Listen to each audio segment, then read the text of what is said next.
কুমিল্লা নগরীতে মাদক কারবারিদের গুলিতে ইথান আহমেদ নামের এক স্কুল ছাত্র গুলিবিদ্ধ হয়েছে। এ ঘটনায় আহত হয়েছেন আরও অন্তত 4 জন।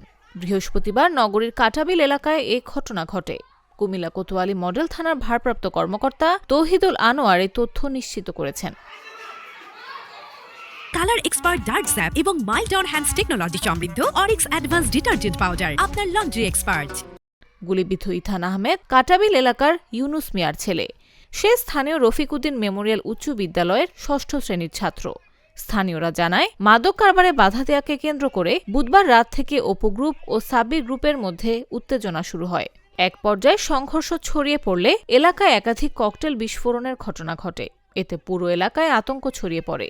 রাতে পুলিশ মোতায়েন করে এলাকার পরিস্থিতি নিয়ন্ত্রণে আনা হয়। এই ঘটনার জেরে বৃহস্পতিবার সকালে কাটাবিল রফিকুদ্দিন মেমোরিয়াল স্কুলের সামনে মাদক বিরোধী মানববন্ধন করে স্থানীয় বাসিন্দারা। দুপুরে একদল অস্ত্রধারী মানববন্ধনের আয়োজক ও অংশগ্রহণকারীদের বাড়িঘরে হামলা ও গুলিবর্ষণের ঘটনা ঘটে। এই সময় পথচারী ও স্থানীয় বাসিন্দারা আতঙ্কে ছোটাছুটি শুরু করেন। এতে গুলিবিদ্ধ হন স্থানীয় রফিকুদ্দিন মেমোরিয়াল উচ্চ বিদ্যালয়ের 6ষ্ঠ শ্রেণীর শিক্ষার্থী ইথান আহমেদ। স্থানীয়রা তাকে উদ্ধার করে প্রথমে কুমিল্লা মেডিকেল কলেজ হাসপাতালে নিয়ে যান।